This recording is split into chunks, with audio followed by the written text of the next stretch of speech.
a new musical. By Michael Biello and Dan Martin. Resident 1 sits in a chair as a small team of interviewers prepare to film them, setting up lights, a video camera, attaching a mic to their shirt. How is this light? Is it too bright? Try shifting it a little to the left. That looks good. Would you mind if I pin this mic right here? Yes? And then we'll want the wire to run down behind your shirt so it's out of sight. Perfect. Thank you. Ready? Sound? Okay, here we go, and action. Well, as you know, we're gathering stories from residents here. The idea is, we all have stories that connect us to one another, but it doesn't do us any good if we don't know them. Our goal is to find creative ways to get our stories out there. So, do you agree to be filmed today and to have whatever you share become a part of this project? Yes, I do. Wonderful. So, I invite you to tell me about a meaningful time in your life. Or you can just talk about your life, where you grew up, the work you did.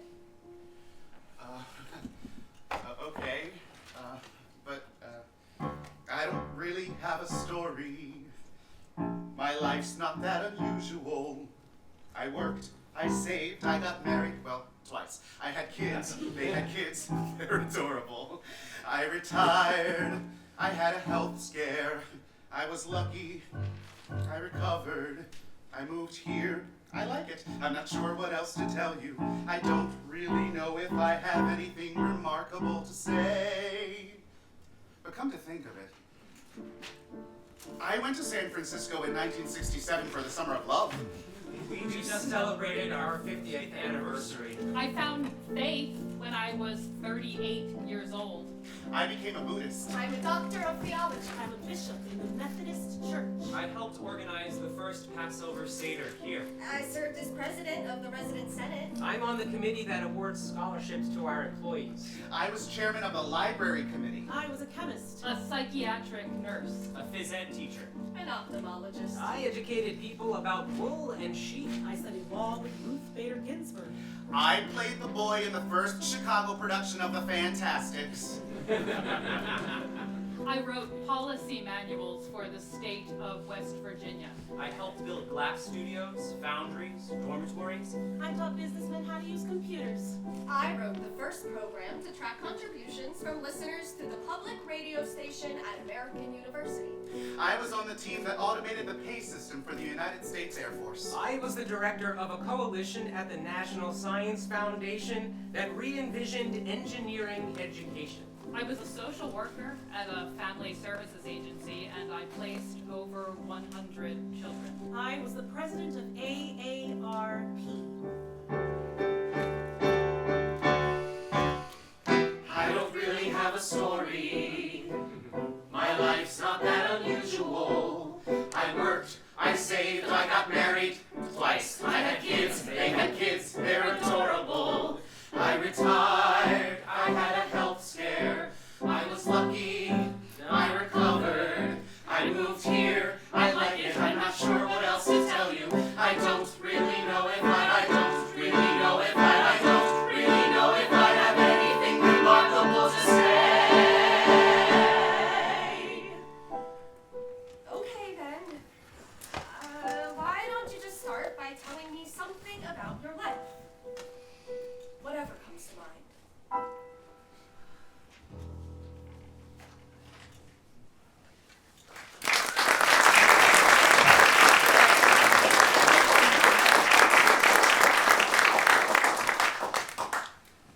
Jack and I were living in Norman, Oklahoma. We had 2 little children, 6 and 2 at the time. Jack was working, but searching for a better position. He came home at noon one day, which was unusual. And he said, I found a job possibility in New Haven. And I said, great, I'll go to Yale Divinity School. Like, where did that come from? I had no vocational objective. I just thought it would be amazing to go there and to study theology.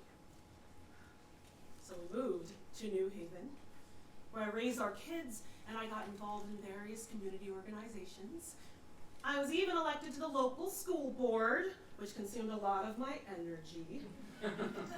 I knew I was contributing, but still, I was feeling the world changing around me and I felt pulled to be a part of it. One day I happened upon an article by Gloria Steinem.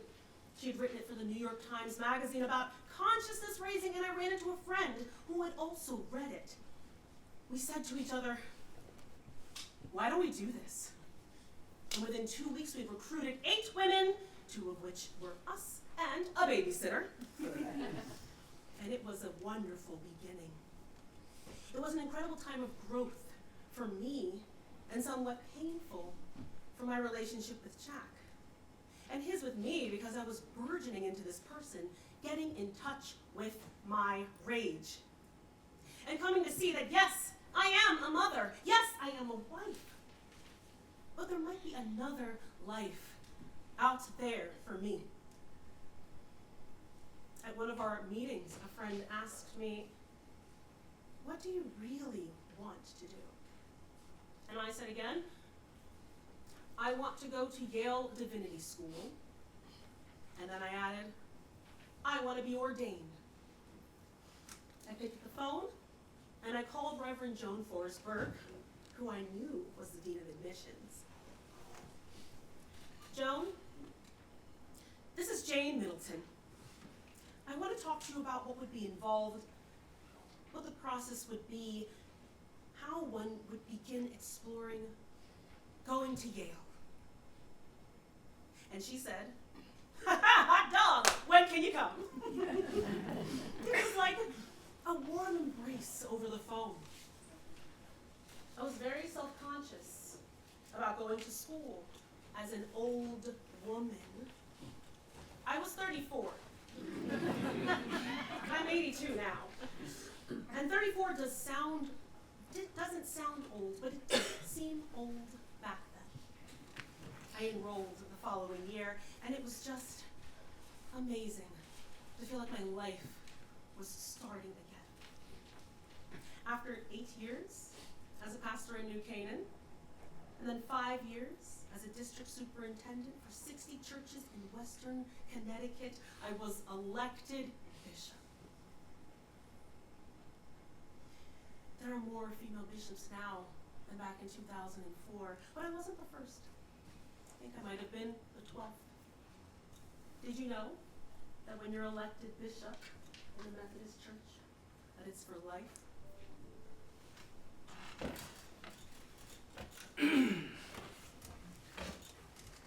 Like most men my age,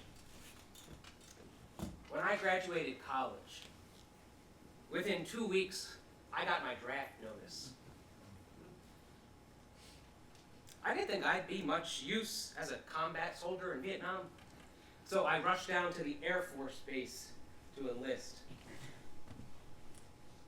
Since I had an accounting degree, I worked a job in finance at the Air Force Base here in Denver, all 4 years. I got married young. My wife and I, we had 2 boys before we divorced 7 years later. Doug and I met in 1987. Doug had been married too, and had a son and a daughter.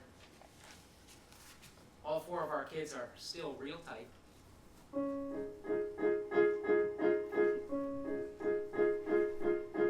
Wilton Manor's weekend, 4th of July. Party after party, I see him everywhere I go.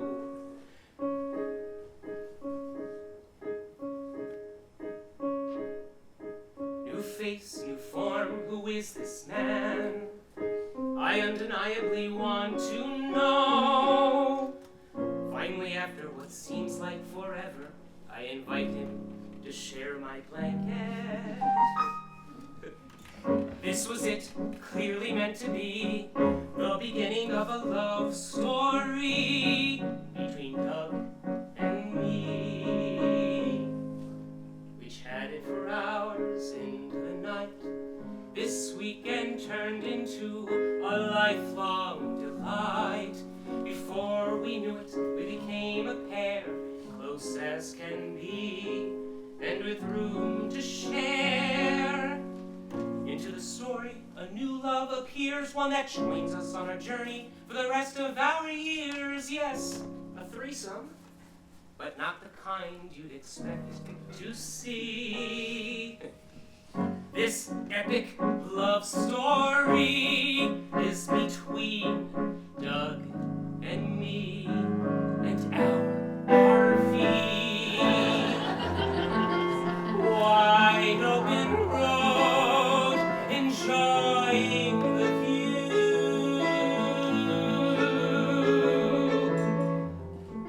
Seeing the world in radiant shades of lavender and blue. Magnificent skies, a feast for our eyes. Oceans, rivers, streams, magical mountains beyond our dreams. Obsessed with our home that rides on wheels, we bought a trailer park. Not one, but two. Just simply something we had to do to share with other RV lovers this on-the-road romance between our RV and Doug and me.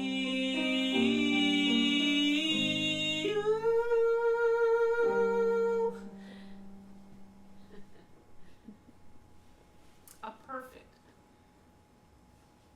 happily ever after love story between Doug and me.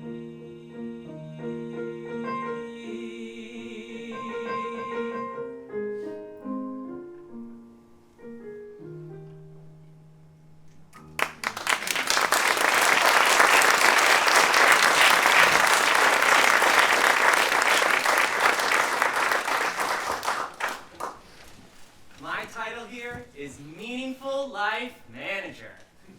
I oversee recreation therapy within skilled nursing and assisted living. We have about 200 residents under that level of care. Essentially, you're just trying to minimize the speed of decline within each individual and at the same time increase their quality of life while they're living here. Emotional burnout?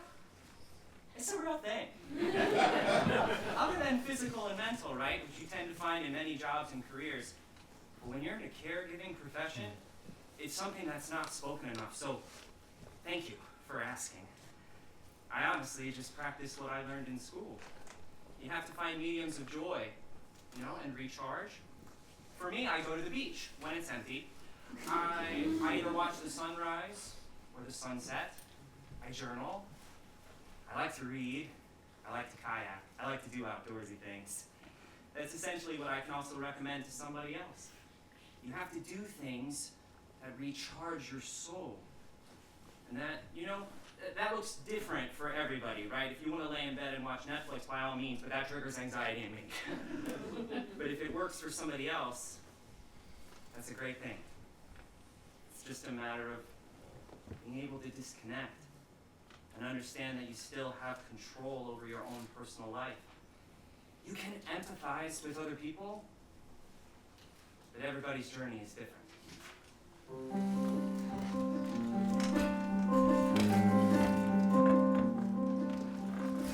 I fix the meals. I tend the grounds. I fluff the beds. I make the rounds. I trim the trees. I teach the class. I visit rooms. I cut the grass. I sweep, I clean. I help you sleep.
times. I usually don't drive on 95. But I was running really late. I'm a good driver. I think I am. Knock on wood, I never had an accident. Never had a ticket or anything. But I really don't get on 95 very much anymore. For a while, I had a doctor way out in the burbs, and it was when they were doing all of that construction. Everybody was making 75 miles an hour. And the car in front of me hit some kind of steel rod that was lying right in the middle of the road. It flew up in the air, and I thought, oh no, it's coming right through my windshield. But it missed my car by just about that much. But of course I ran over it and I got a flat tire. When I finally found an exit and got off the road, I said to myself, I'm not going to drive on 95 anymore. But Halloween night, I had no choice. And 95 was the only way to go. And when I got to my daughter's, I made the mistake of telling her. She nearly had a fit. She said, an 88-year-old woman doesn't need to be driving on 95. I'm going to turn you into the police. So I said, you turn me in and you'll be sorry because you'll be chauffeuring me all over the place all the time. And then I promised her I wouldn't drive on 95 anymore. I'll tell you one thing. She's a terrible driver.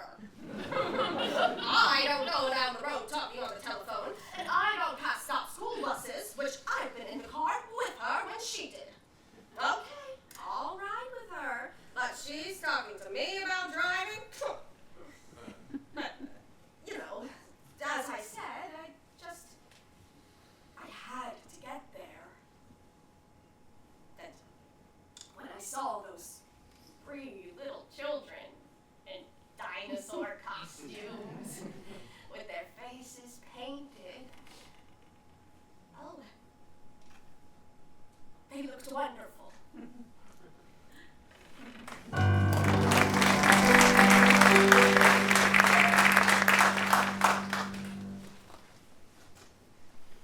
You can look at youth and say, I've been there.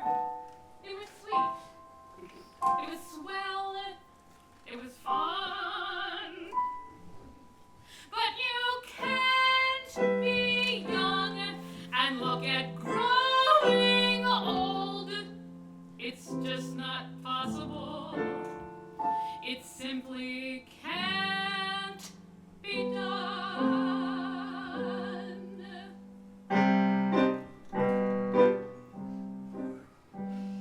You don't know what it is until you get here. You don't know what it is until you feel the pains and aches, the fear of falls, the sprains, the breaks, until you feel your highs turn low, much lower than a year ago. You just don't know. You don't know what it is until you get here. You don't know what it is until you're in this creaky boat, trying to find a way to stay afloat until you have to choose and simply have no time to lose. You just don't know. Until you get here, you don't know. Until you turn the latest page, you don't know what it is to age. You don't know what this chapter holds. Step by step, your life unfolds. Or should I say unravels? I am okay with not knowing, mostly, but then there's not much to do about it, right? Until you get here, you don't know. Until you turn the latest page, you don't know what it is to age. You don't know what this chapter holds. Step by step, by droop, by drop, by slump, slant, stumble, tumble, tumble, by plump, by stagger, by fall, by crumble, by crawl.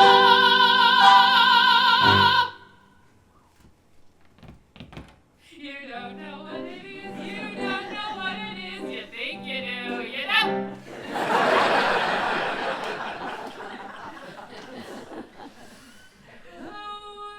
What it is until you get here.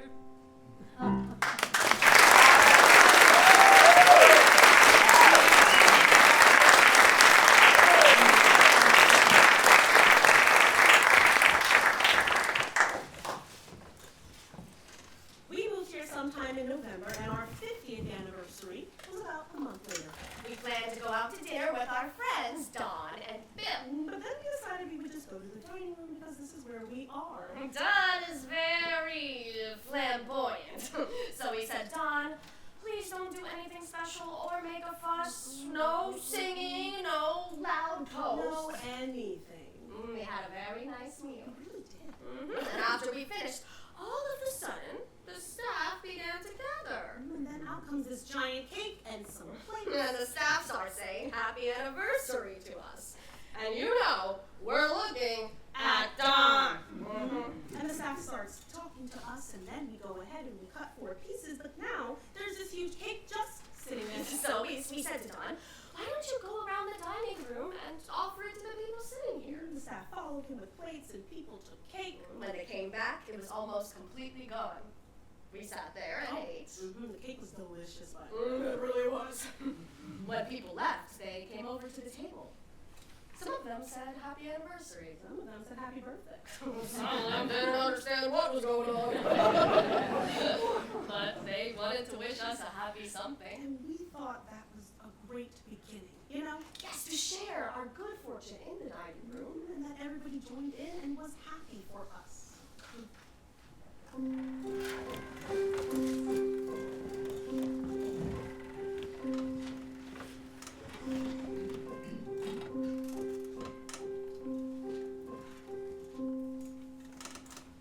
Time teaches us the essence of true love.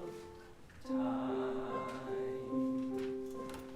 10 years, 20 years, 30, 40, 50 years, 60 years together seems impossible. It takes 2 to play first and most important rule. We agree to stay.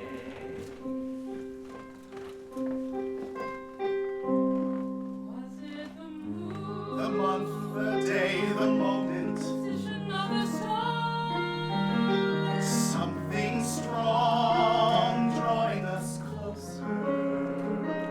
Finding the hot spots. The turn-ons, the hours of touch, bathing in the afterglow, holding on, letting go. Trusting we'll discover what we need to know. Time teaches us Teaches us the essence of true love.